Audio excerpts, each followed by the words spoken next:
Nós vamos estudar o significado do concílio em Jerusalém. O que significou esse concílio em Jerusalém? Primeiro eu tenho que explicar o que é concílio.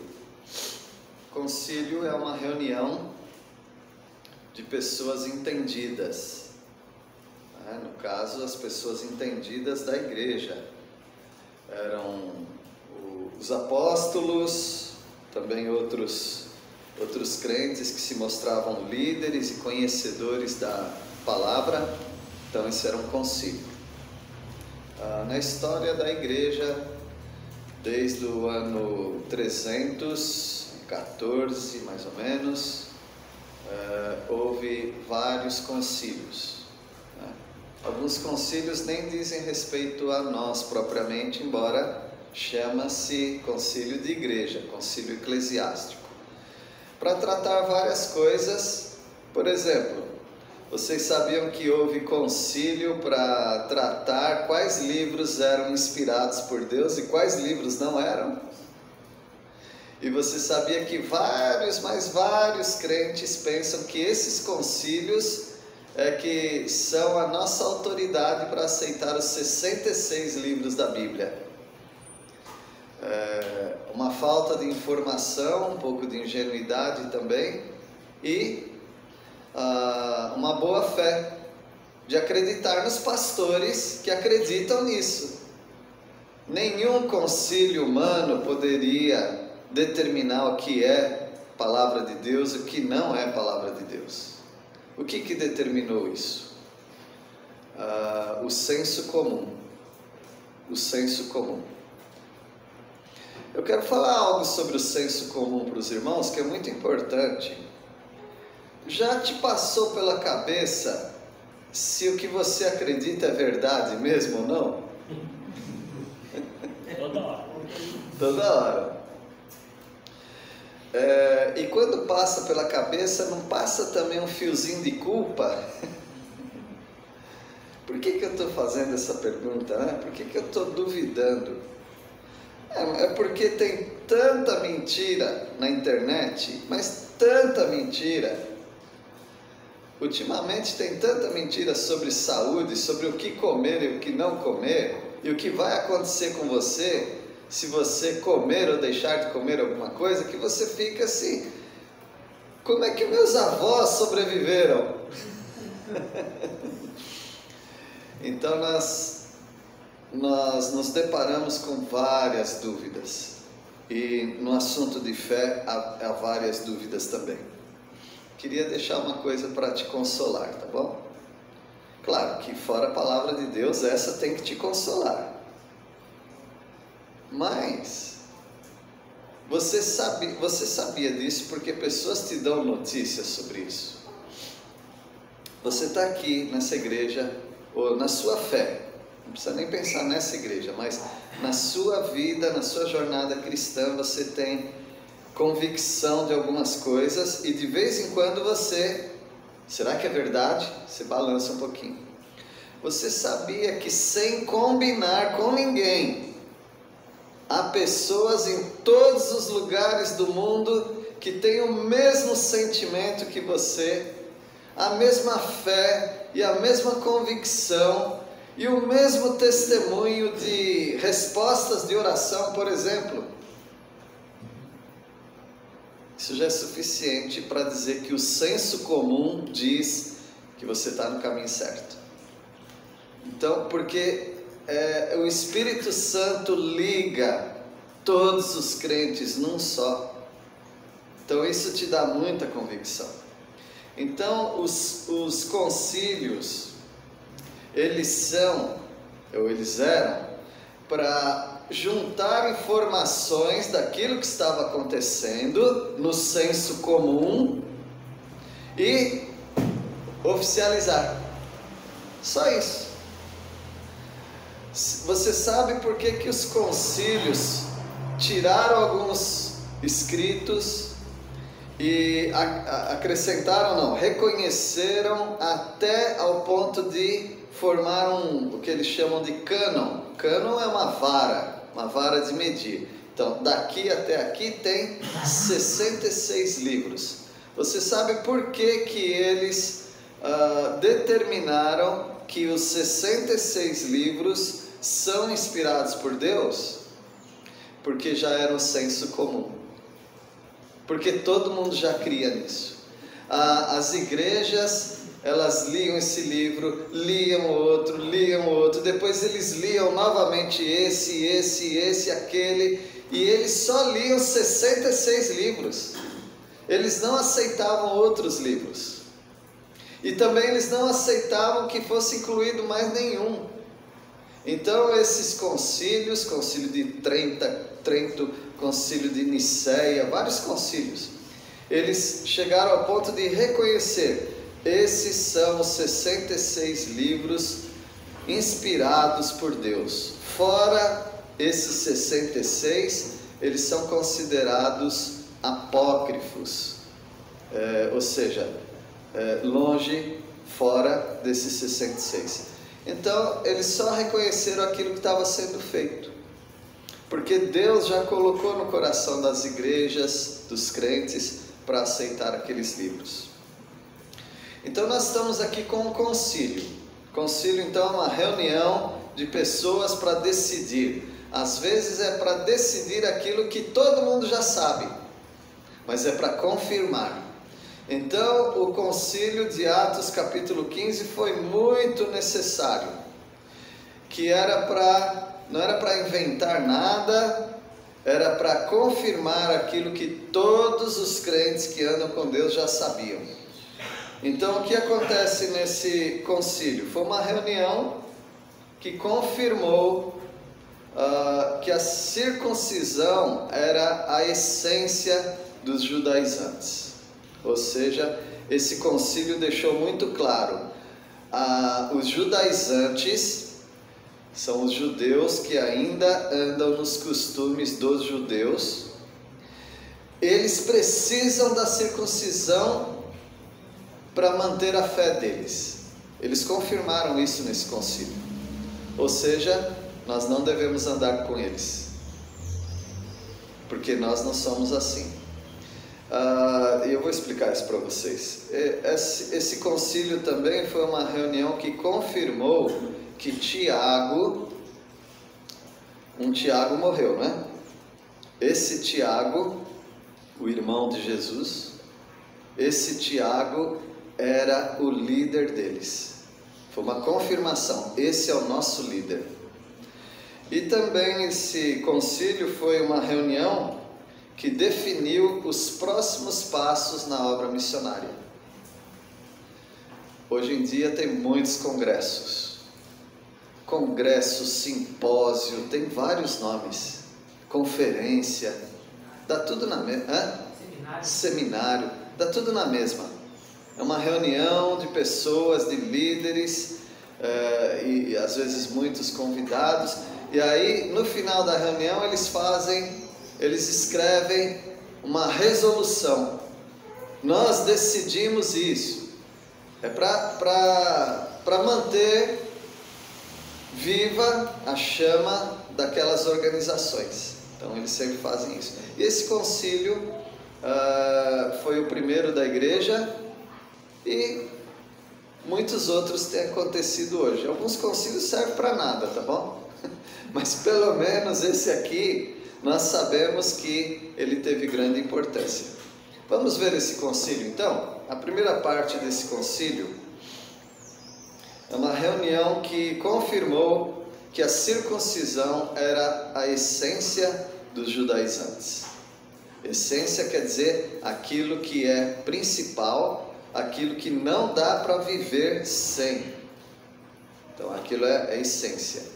Então vamos ver o que eles observaram, o que eles discutiram e o que eles decidiram.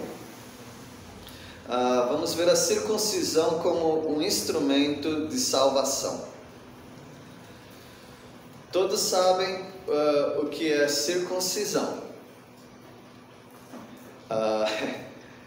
Tem aquele ditado, né? Quer que eu desenhe? E eu encontrei um dos nossos professores no passado. Ele desenhou que era circuncisão. Eu não aconselho fazer isso. Inclusive eu falo assim, as moças, mulheres principalmente, que não sabem o que é circuncisão, perguntem para as pessoas da sua família, pergunte para pessoas mais íntimas, né? Porque acabaria sendo um assunto constrangedor, porque está falando de uma parte sexual, um órgão genital masculino, onde era cortada uma pele.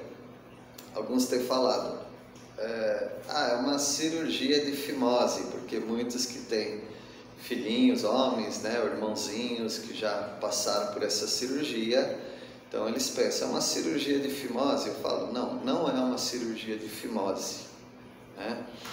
Na anatomia do homem, alguns meninos nascem com a pelinha presa, né? Então corta-se o cabresto, né? Aquela pelinha, e aí a pelinha fica solta e livre, né? Sem causar um incômodo. A circuncisão não é uma cirurgia de fimose. Circuncidar tem a ver com círculo. Então, corta-se em volta a pelinha da parte chamada glande, né? Corta-se toda essa pele. Então, fica sem aquela pele.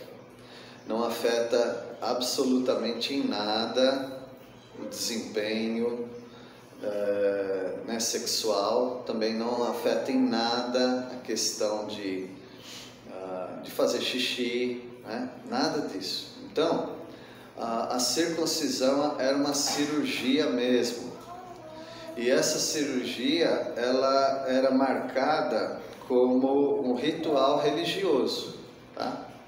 Agora você pode pensar, mas por que circuncisão? Queria dizer para os irmãos que circuncisão não é algo só dos judeus, tá? Os pagãos também praticavam a circuncisão, né? Além dos judeus, os árabes praticam a circuncisão também. E há várias pessoas individualmente que praticam a circuncisão. Já bebezinho mesmo já faz a circuncisão. Por uma questão... Tem outras questões até higiênicas, outras questões. Mas nós estamos falando da questão religiosa, tá? Deus instituiu a circuncisão a fim de mostrar para o povo, vocês são meus. Ou seja, muitos povos não vão praticar a circuncisão, mas vocês vão praticar a circuncisão, evidentemente os machos, né? Os homens daquela família, de toda a família, todos os machos têm que praticar a circuncisão. A circuncisão ela era um símbolo de fidelidade e de obediência. Nós estamos dizendo para Deus, né, os judeus, eles estão dizendo para Deus, nós somos selados, nós somos o teu povo. Essa cirurgia simples para bebê, dolorida e difícil de recuperação para adulto, mas essa cirurgia é uma cirurgia que mostra a nossa fidelidade. E, claro que no começo adultos tiveram que fazer, mas depois não, só criança. Ao 8º dia já faria a cirurgia. Isso mostrava a fidelidade do povo.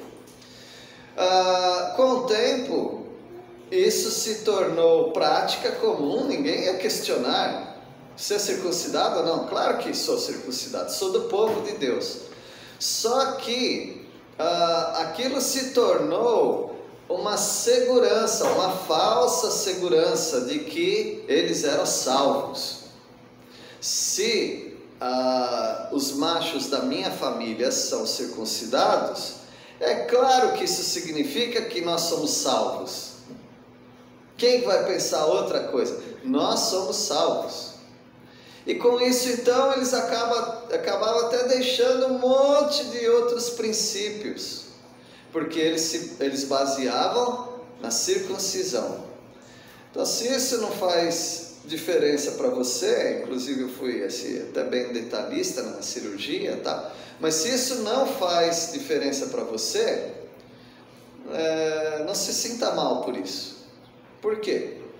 Porque você não é acostumado com esse assunto. Mas o judeu, ele era totalmente envolvido, inserido nesse assunto. O assunto mais importante do judeu era a circuncisão. Era o assunto mais importante. Em segundo lugar era a Páscoa. Mas em primeiro lugar era a circuncisão. Essa era a obediência. Agora vamos falar assim dos nossos dias, coisas que envolvem a nós, coisas que não tem nada a ver conosco. Todos os grupos religiosos têm a sua, vamos usar entre aspas, a sua circuncisão. Todos os grupos têm a sua circuncisão. Estou fazendo uma analogia, uma comparação, tá? Por exemplo, e aqui eu não quero dizer, não, isso aqui está totalmente errado. Claro que nós temos o nosso pensamento, nós cremos que estudamos a palavra de Deus da maneira correta e tal, mas todos os grupos lutam com os seus princípios fundamentais e essenciais. Igreja Católica, por exemplo. Igreja Católica tem a primeira comunhão como algo essencial. Inclusive, pessoas que vão se casar, se uma delas não passou por esse processo, esse rito de primeira comunhão, ele tem que fazer. Mesmo que ele não acredita. Muitos nem acreditam nisso. Mas eles fazem para poderem se casar na Igreja Católica. Então, isso é muito importante para eles. Eles têm outros, eles têm bastante ritos. A Seishonoye tem seus ritos também. Os budistas têm, adventistas, testemunhas de Jeová, os mormons. Todos os grupos têm aqueles aspectos essenciais que sem o qual você não é caracterizado como um fiel àquele grupo. Menos nós, né, gente? Não tem nada. Nós temos algumas coisas. Eu já vivi suficiente para observar meu pai presbítero, né? Minha família de muitos pastores. Já estive em igrejas. Eu já vivi o tempo suficiente para saber que nós temos também algumas coisas. Já mencionei aqui algumas vezes que eu sou de uma época que a Santa Ceia, não Ceia do Senhor, a Santa Ceia, o que ia ministrar, o pastor sempre só, e os presbíteros que iam ajudar, eles não podiam ir de terno claro, eles tinham que ir de terno escuro. É uma das coisas. Eu já presenciei igrejas que, chegando perto da Santa Ceia, que é uma vez por mês, normalmente, os crentes ligam para aqueles que vêm pouco na igreja. Olha, vai ter a Santa Ceia. Opa, então eu preciso ir. Aí ele vai para a Santa Ceia, porque ele precisa tomar a ceia. Nós temos várias e várias coisas que nos confundem um pouco sobre salvação. Eu já ouvi algo interessante, já ouvi umas 2 vezes em loja. Chega as mulheres provando roupa, né? E elas vão lá comprar uma roupa para irem à Santa Ceia. Olha? Sim, sim. Isso é todo mês. Eu sou contra. Cabeça no Diego. Tem uma denominação que eu não vou falar, não adianta, eu não vou falar qual é a denominação, não vou falar, mas se quiser você pode ler o livro chamado É Proibido, do Ricardo Gondim. Lembra do Ricardo Gondim? Então, no dia da Santa Ceia, Nós não implantamos isso aqui, então os casais podem ficar tranquilos. No dia da Santa Ceia não pode ter relação sexual. Tem igrejas que isso era muito claro. Não pode ter relação sexual no dia da Santa Ceia. Então são coisas que entram na cabeça das pessoas e é difícil sair. Eu sou de uma família que não faltava em igreja. Essa chuvinha aí, gente, isso é tranquilo. A gente colocava a Bíblia no saco de arroz, ia para a igreja, não tem problema nenhum. Pode falar, João. Eu fui uma vez em Santo André visitar uma igreja lá e deixei a piscina, era pequenininha, bem pequenininha, na casa do meu irmão. E minha irmã, ela morreu assim, se mijou. E eu fui nessa igreja e ali estava ministrando a ceia, né? Eles chamavam de Santa Ceia também. E a piscina começou a chorar na casa do meu irmão, e meu irmão foi lá me avisar que ela estava chorando muito. O presbítero lá não deixou meu irmão entrar dentro da igreja para me avisar.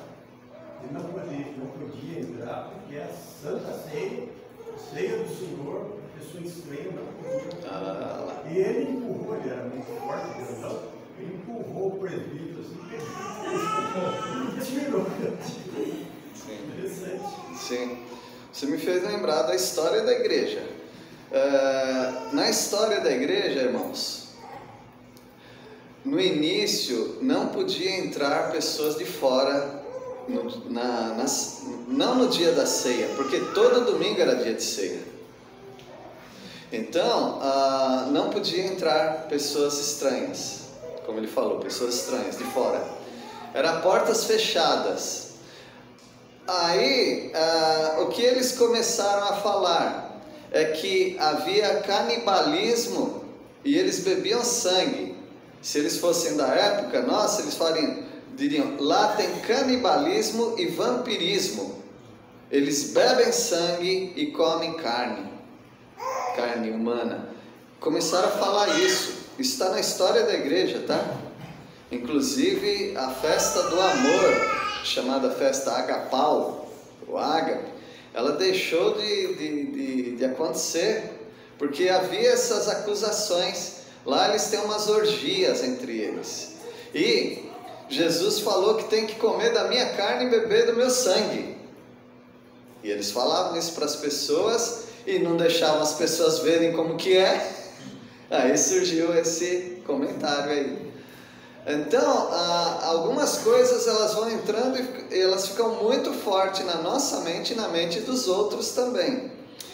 Nós temos o batismo. Há várias pessoas que acreditam, até no meio das nossas igrejas, que para ser salvo tem que ser batizado. Se não for batizado, não é salvo. Agora nós falamos do batismo e tudo mais. Eu sei que muitas igrejas, muitas pessoas gostam daquele hino. Eu não proibi, de jeito nenhum, mas normalmente, como sempre sou eu que estou dirigindo batismos, né? Tem um hino que nós não cantamos, que é aquele ó que belos hinos cantam lá no céu, por mais um remido entrar no céu. Porque aquele hino todo é o dia da conversão da pessoa. Se a gente começa a cantar esse hino sempre no batismo, as criancinhas vão crescendo com o pensamento, o batismo salva. E isso estraga toda a nossa pregação. A gente se esforça para ensinar a graça e tudo mais, mas umas coisas dessas daí confundem a nossa mente. Por isso é que eu evito. Aliás, a gente precisa cantar esse hino na igreja, né? Normalmente, né? Porque não é proibido, né? Nós estamos falando de pessoas que foram salvas. Então, meus irmãos, nós temos alguns assuntos que não é a circuncisão, mas eles confundem também. A circuncisão como instrumento de salvação, versículo 1, alguém pode ler? Não tem problema que a gente demorou nesse assunto, porque é importante. Versículo 1. Enquanto Paulo e Barnabé estavam em Antioquia, chegaram os homens da Judeia e começaram a ensinar os crentes que, se eles não seguissem o antigo costume judaico da cerimônia da circuncisão, não poderiam ser salvos. Aqui, ó. Eles colocaram na cabeça isso, que se não for circuncidado os machos da sua família, vocês não são salvos, não são salvos, não podem ser salvos. Como é que alguém pode ser salvo e fumar? Como que alguém pode ser salvo e beber? Como que alguém pode ser salvo e não ser batizado? Como que alguém pode ser salvo e não tomar a ceia, a Santa Ceia, pelo menos uma vez por ano? Porque na Igreja Católica tem que tem que participar da missa uma vez por ano, pelo menos. Mas uma vez por ano é obrigatório. Então nós pegamos alguns pensamentos e achamos que aquilo é essencial e aquilo é um instrumento da salvação. Sem aquilo nós não somos salvos. Isso é muito, muito perigoso. Porque as pessoas, elas se apoiam em algumas coisas. Existe um grupo, também não vou falar qual é, mas existe um grupo que crê muito firmemente na doutrina do aliancismo, ou da aliança. E na doutrina da aliança, eles acreditam que a circuncisão deixou de existir para a igreja. No lugar da circuncisão é o batismo, que é feito para as crianças. Só que muito mais do que isso. Por quê? Porque é para meninos e meninas. Então é mais abrangente que a circuncisão. E se você pergunta, mas aquela criança está sendo salva naquele momento? Não está sendo salva. Mas a partir do batismo elas entram no grupo da aliança. Elas fazem parte da aliança dos seus pais. Quando elas forem mais crescidinhas, elas vão fazer a profissão de fé, vão mostrar sua fé pública, mas é um resultado daquele compromisso que os pais fizeram e inseriram, colocaram dentro da aliança aqueles bebezinhos. É que nem clube associativo antigo, o pai tinha a joia e os filhos podiam entrar. Exatamente, os títulos, né? É isso mesmo, é isso mesmo. E quando eles crescessem, eles fariam deles, o título deles, isso mesmo. Então, notem que está muito perto de nós pessoas, e inclusive nós, que nos confundimos às vezes, que algumas coisas acabam se tornando essenciais. Irmãos, a salvação é individual, ela é inteligível, você tem que entender o que você está fazendo, e você professa a sua fé de que Jesus Cristo é o seu Salvador, morreu por você numa morte substituta por você. Então isso é salvação, independe de qualquer coisa.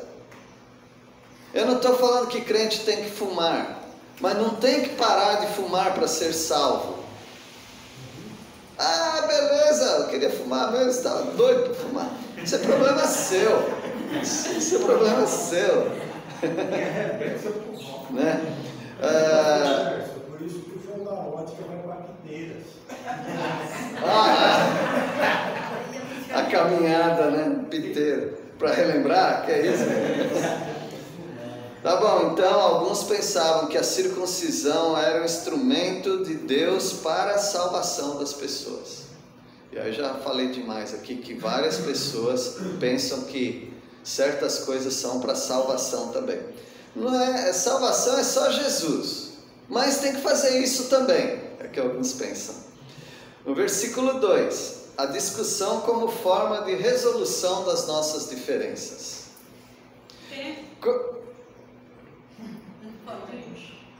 Deixa eu falar mais. Peraí, eu sou falador, peraí. Como que nós resolvemos essas diferenças? Por exemplo, eu falei várias coisas aqui que é porque vocês estão aqui. Mas se tivesse os outros grupos, ia pegar fogo essa reunião. Esse concílio aqui ia pegar fogo.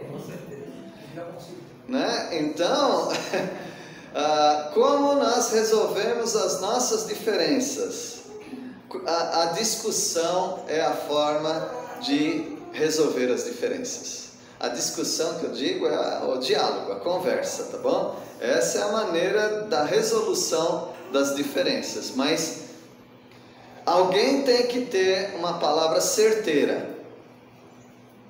E os outros têm que ser humildes o suficiente para aceitar os fatos. Porque tudo que eu estou falando aqui, gente, ele soa como uma acusação contra os meus irmãos, tá? Eu estou ciente disso. Mas eu também sei provar o que eu estou falando. Se eu não sei como provar, é só discussão. Mas se eu provar e der os fatos, e a pessoa não tiver um contra-argumento, se ela tiver, tudo bem, a discussão continua. Mas se ela não tiver, ela tem que aceitar o que eu estou falando. Eu digo pessoa, né, que está dirigindo o assunto. Tem que aceitar, senão é orgulho. Nós precisamos aceitar, meus irmãos. Agora tem coisas que eu não aceito, tá? Mas eu estou numa denominação, por exemplo, que pratica aquilo. Tudo bem, eu estou ciente disso. Eu estou ciente que tem coisas que, mesmo num grupo fechado, existem algumas diferenças internas. Tem algumas diferenças internas. Por exemplo, tem gente que eu não poderia subir em algum púlpito, porque eu não estou de gravata. Tem que pregar de gravata. Eu não concordo com isso, mas se eu vou numa igreja dessa, eu uso gravata. Sem problema. Eu vou preparado, uso gravata. Então, nós temos que discutir alguns assuntos. Versículo 2. Tendo tido Paulo e Barnabé não pequena discussão e contenda contra eles, resolveu-se que Paulo e Barnabé e alguns dentre eles subissem a Jerusalém aos apóstolos e aos anciões sobre aquela questão. Isso, sobre aquela questão nós precisamos discutir. Aqui houve mais do que uma discussão, houve contenda, não foi só diálogo, houve quebra-pau mesmo. Não sei se voou cadeira lá, mas eles discutiram feio. Agora, para você não confundir, porque você já leu que Paulo e Barnabé tiveram uma discussão. Não é essa, tá? Aqui não é Paulo e Barnabé discutindo um com o outro. Paulo e Barnabé estão juntos, como se diz hoje em dia, estão na mesma página. Eles acreditam na mesma coisa. São os outros que estavam discutindo com Paulo e Barnabé. O que eles estavam discutindo? Tem que ser circuncidado, senão não é salvo. Vocês pregaram o evangelho para aqueles gentios, ótimo, mas eles precisam ser circuncidados. Tem que aceitar Jesus mais a circuncisão. É isso que eles estavam ensinando. E Paulo falava, não é assim, está errado. Barnabé também, isso mesmo, não tem que circuncidar mais. Só que ninguém falou seriamente sobre esse assunto. Pela primeira vez a igreja vai abrir o jogo. Às vezes nós temos algumas discussões, um discute aqui, outro discute lá, mas nunca ninguém parou para conversar. Nós precisamos conversar sobre isso, sobre esse assunto, né? Então eles já estão discutindo e eles resolveram, apóstolos e presbíteros, sobre esse assunto, sobre essa questão. Ainda não temos a questão final, mas nós estamos num processo de discussão para chegar a um acordo. Sabe o que acontece, irmãos, nesses casos? Uma nova denominação. Foi assim que aconteceu desde o passado, tá? Desde o passado foi assim. Eram pequenos detalhes. Eu sei que as pessoas falam, não, tem tem coisas que são muito pequenas. Pequena para quem? Para quem não sabe do assunto, é coisa pequena. Para quem sabe do que se trata, é coisa grande. Todos os assuntos são importantes. Eu sei que a salvação em Jesus Cristo é o mais importante, mas tem outras coisas que vêm arrastando junto com a nossa fé, que se nós não pensarmos juntos, irmãos, não dá para andar junto, não dá. Porque ou a gente não toca naquele assunto, e não dá para viver a vida cristã sem tocar em alguns assuntos. Pastor, a reforma protestante foi também um tipo de concílio ou não? Não. A reforma protestante é que o Lutero, inclusive dia 31 de outubro foi comemorada a reforma. O Lutero, ele queria resolver alguns assuntos da igreja dele, igreja católica, mas não entraram num acordo. Então o que aconteceu é que o Lutero, ele foi excomungado. Ele só não foi excomungado porque ele tinha que ir para uma reunião numa cidade chamada Worms, e ele não foi. Ele não foi para essa reunião, porque lá eles iam excomungar o Lutero. Então ele não foi. Aí no caminho, no caminho, aqueles que pensavam igual Lutero sequestraram Lutero. Os amigos sequestraram Lutero e levaram para um castelo. E lá ele ficou como que sequestrado. Lá ele ficou traduzindo a Bíblia, né, do alemão para, das línguas originais para o alemão, que era a língua do povo, né? Então foi isso que aconteceu. Aí formaram um novo movimento chamado protestantismo. Tá bom? Então foi isso que aconteceu. Agora, a partir de Lutero, aí sim, aqui nós já temos um grupo chamado protestante e os católicos. Então há uma separação. Teve a Contra-Reforma também, mas vamos deixar isso para lá agora. Aí eles formaram esse grupo protestantismo, e do protestantismo tinha algumas linhas. Tinha os escoceses, com John Knox, que formou o presbiterianismo. Aí tinha o Zwinglio, né? Tinha o Calvino, tinha esse outro pessoal, tá bom? E o próprio Lutero tinha as diferenças, eles não aceitavam, por exemplo, a forma dele encarar a ceia do Senhor. Então aí eles... porque a Igreja Católica crê na transubstanciação. O Lutero começou a ensinar a consubstanciação. Eu não estou explicando nada disso para vocês, né? E depois os outros falaram, não, é um memorial. E outros falavam, é um sacramento. Aí tem muita discussão. E cada discussão forma uma nova denominação. Os católicos têm muita divisão. Eles falam que não tem, mas eles têm várias divisões entre eles. Mas nós, os evangélicos, também temos várias. E não dá para andar junto realmente com certos pensamentos. Não dá. Acaba formando outro grupo mesmo. E aqui nós temos essa discussão sobre circuncisão, uma briga intensa sobre o assunto, e aí nós temos a apresentação de resultados como uma forma de alegria. O que vai dar alegria mesmo? Resultados. Os resultados. E vamos ver o versículo 3, alguém pode ler? Depois que a igreja inteira acompanhou os dois até fora da cidade, os que iam representá-los em Jerusalém prosseguiram, parando pelo caminho nas cidades da Fenícia e da Samaria para visitar os cristãos e contar-lhes para a intensa alegria de todos que também os não-judeus estavam se convertendo. No meio de tanta discussão, tanta briga, tanta discórdia, há um momento de alegria, porque eles vão para o concílio e no meio do caminho um monte de gente se converte. Que bênção, né? Isso dá uma grande alegria, mas também levanta um grande problema.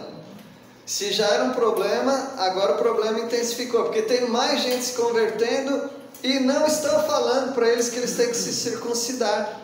Ou seja, se antes eram 1000 pessoas que se converteram e não se circuncidaram, agora nós temos 1500, 2000 pessoas, não sei, que se converteram e não foram informados que tem que se circuncidar. Quanto mais tempo passar sem resolver o assunto, mais gente vai se convertendo e mais gente fica sem circuncidar. E como é que volta para falar para essas pessoas se circuncidarem? Então é bom resolver esse assunto agora. E eles estão lutando para isso, então. Por isso eles fizeram esse concílio. A boa recepção como uma maneira de abrandar o conflito. Nós vamos ver no versículo 4. Alguém pode ler? Para aliviar a tensão, né? Versículo 4. Quando chegaram a Jerusalém, foram bem recebidos pela igreja, pelos apóstolos e pelos presbíteros, a quem relataram tudo que Deus havia feito com eles. Porque é uma desconfiança geral. Irmãos, eu já entrei em discussão com algumas pessoas. Porque eu provoquei, ou porque eu fui provocado, ou porque a situação levou a isso. E é chato mesmo, é muito ruim. E às vezes você tem que fazer algumas reuniões por causa desses conflitos.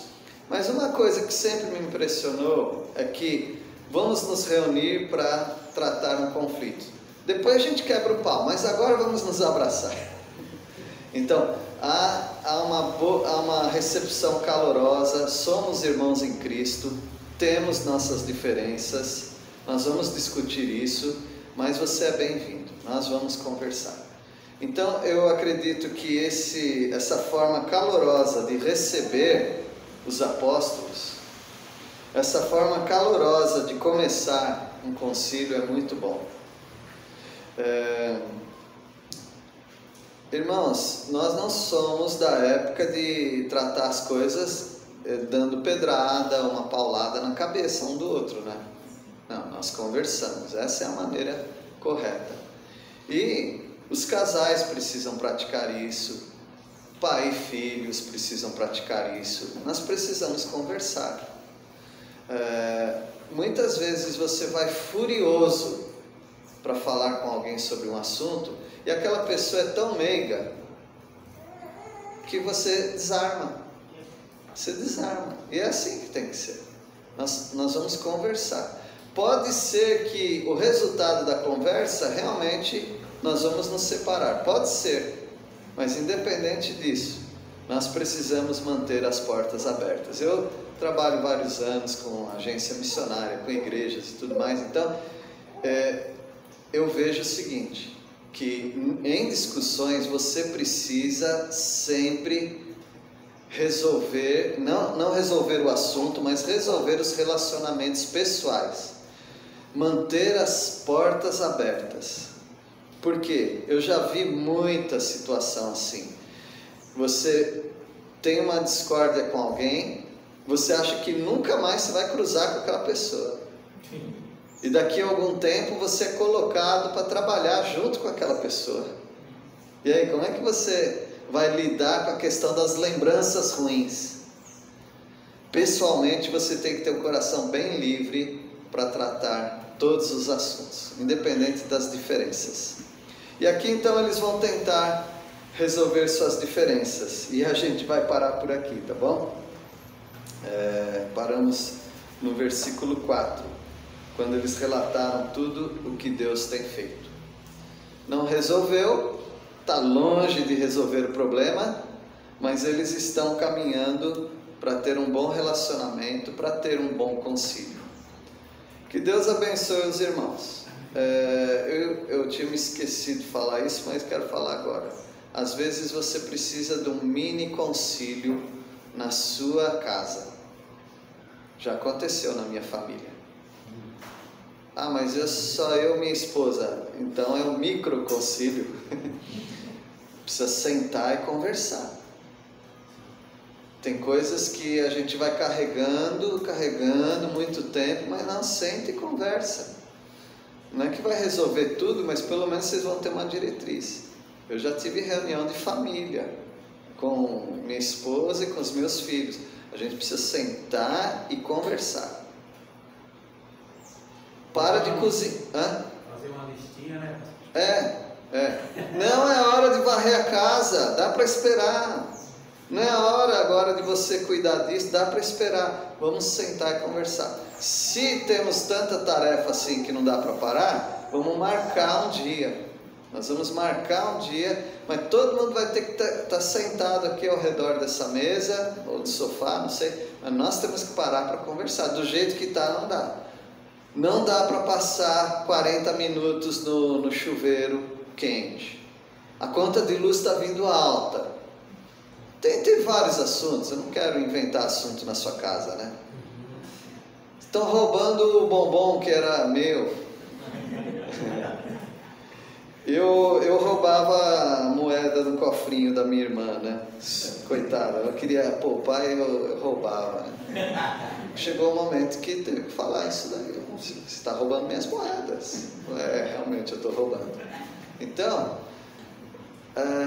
converse, faça um concílio lá na sua casa, porque algumas coisas vão se resolver, talvez. Deus abençoe os irmãos, vamos orar. Senhor, obrigado pela Tua palavra, agradecemos porque, mesmo que haja discussões, discórdia, o diálogo, a conversa pode dar um rumo para os assuntos. Obrigado pela nossa igreja que tem andado de modo pacífico por tantos anos, nós agradecemos por isso. Mas nós pedimos a Deus que todos fiquem alerta para saber ouvir a Tua direção. Nós pedimos a Deus que aqueles grupos, e há várias igrejas, ó Deus, que estão em conflito com pastores, com membros, traga paz, ó Pai, para esses lugares, traga homens, mulheres sábios para resolver essas questões. E finalmente oramos pelos nossos lares, ó Deus. Se há diferenças, amarguras, nós pedimos que sejam resolvidas através da conversa. Nós pedimos a Tua sabedoria, em nome de Jesus. Amém.